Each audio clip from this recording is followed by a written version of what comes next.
Hello there, it's Belinda Weaver. I'm a copy coach, and in my coaching group, Confident Copywriting, there are always questions and discussions about where to invest in the skills. Is it in a niche course?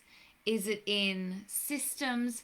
And they're really good questions to ask because I'm launching my copywriting incubator on May the 8th, and one of my members was asking, is this right for me? Is this something I should do?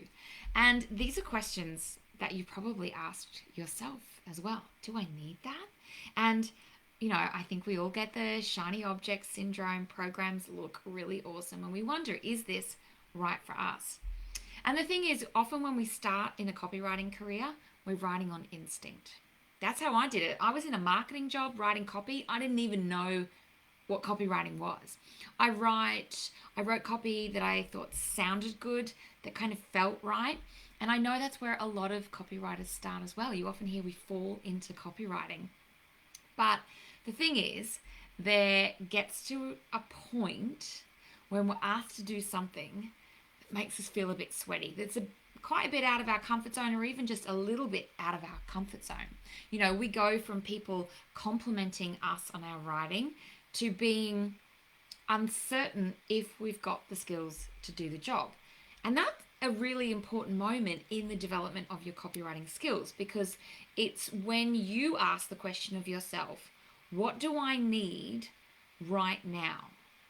And I think a lot of people skip over the basics of copywriting, the foundational elements that form the platform from which you grow. It's really tempting to jump into niche copywriting, learn how to do sales pages, learn how to do email sequences, and those are really awesome. But if you don't have a solid technical grounding in what it means to build trust throughout the copy, what it means to layer in persuasion in the copy without being manipulative and being basically an asshat, how to do that in an intentional way, those are the skills that you need to hone and develop, but you also need to learn them first. And then you pull them together and add layers of complexity in those more niche and complicated projects. So it all starts with having a strong technical foundation in the basics.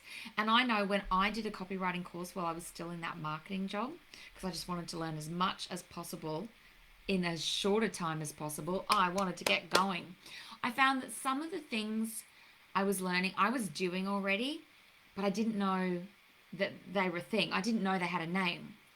But what the case more often than not was me realizing that I was kind of doing some of it, but not all of it, which meant that my writing was pretty much half as good as it could have been.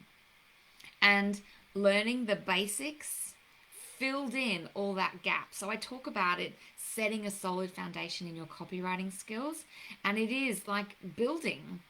If you jump straight to the pinnacle and you try and build on a foundation that's shaky with a lot of gaps in it, you could probably do okay, but it won't be as good as it might be. And so I encourage you, in whatever stage you're at, to check in with your copywriting foundation before you leap ahead. And of course, if you're at the point where you've got a solid foundation, start looking at the work that you love to do. Is it a particular project type? Is it a particular industry? I was a generalist for many years, but in America they say niches are where the riches are, right? Because niche and rich, but I say niche, and it doesn't quite work like that. But I was just at the Copywriter Club in Real Life conference in Nashville, and one of the speakers quoted these stats, and I've got them in front of me. Alyssa Goulet, now I don't know where she got these from, but she said a copywriter who has one niche can earn 96% more. A copywriter who works in several niches can make 50% more than copywriters who don't. So even if you don't have a niche, just simply having some favorite project types can put you ahead. But at the end of the day, It's a lot harder and takes a lot longer and is hard to price accordingly if you have a shaky foundation in the basics.